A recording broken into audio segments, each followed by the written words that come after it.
ദൈവത്തിന്റെ മുഖത്ത് നിന്ന് മാറുകെന്ന മനുഷ്യൻ മോശ പ്രാർത്ഥിക്കാനായി ദൈവത്തിന്റെ മുഖത്തിന്റെ മുൻപിലേക്ക് വന്നു. പാപം ചെയ്ത മനുഷ്യൻ പാപത്തിന്റെ സാഹചര്യത്തിൽ ദൈവത്തിന്റെ മുൻപിൽ നിന്ന് മാറി.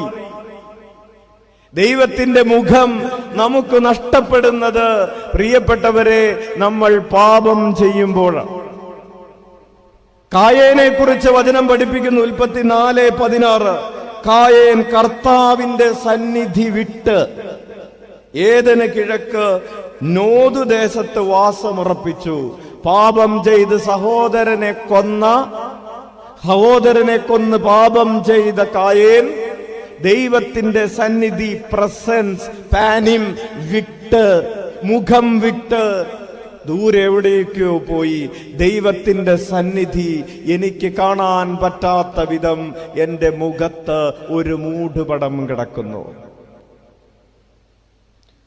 ഈ മൂടുപടം മാറ്റപ്പെടുമ്പോ, പാപത്തിന്റെ അഴുക്കുകൾ മാറ്റപ്പെടുമ്പോ എനിക്ക് എന്റെ കർത്താവിന്റെ സന്നിധിയെ മുഖാമുഖം കാണാൻ പറ്റുന്നു. സ്നേഹ സംഭാഷണം ആരംഭിക്കാൻ പറ്റുന്നു. ദൈവത്തിന്റെ സാന്നിധ്യം കുഞ്ഞെ നിന്റെ പ്രാർത്ഥനകളെ ക്രമപ്പെടുത്തും. God's presence guides your prayer. നീ പ്രാർത്ഥിക്കുന്നത് കർത്താവിനെ കണ്ടുകൊണ്ടാണോ കാണാതെയാണോ? നിന്റെ ഉള്ളിന്റെ ഉള്ളിൽ കർത്താവിനെ കണ്ടുകൊണ്ടാണോ നീ പ്രാർത്ഥിക്കുന്നത്, കാണാതെയാണോ പ്രാർത്ഥിക്കുന്നത്? നിന്റെ സ്വരം കേൾക്കുന്നവൻ നിന്റെ അടുത്തുണ്ടെന്ന് അനുഭവിച്ചുകൊണ്ടാണോ അനുഭവിക്കാതെയാണോ നീ പ്രാർത്ഥിക്കുന്നത്?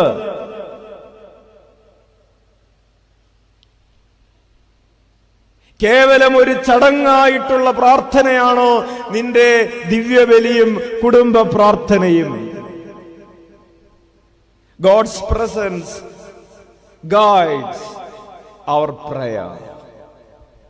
പ്രാർത്ഥനയുടെ ഒന്നാമത്തെ ഘട്ടമാണ് എന്റെ മുൻപിൽ അവനുണ്ട്, എന്റെ ഉള്ളിൽ അവനുണ്ട്, എന്റെ ചുറ്റും അവനുണ്ട്, എന്റെ ചിന്തകൾ അവൻ അറിയുന്നു, എന്റെ സ്വരം അവൻ കേൾക്കുന്നു.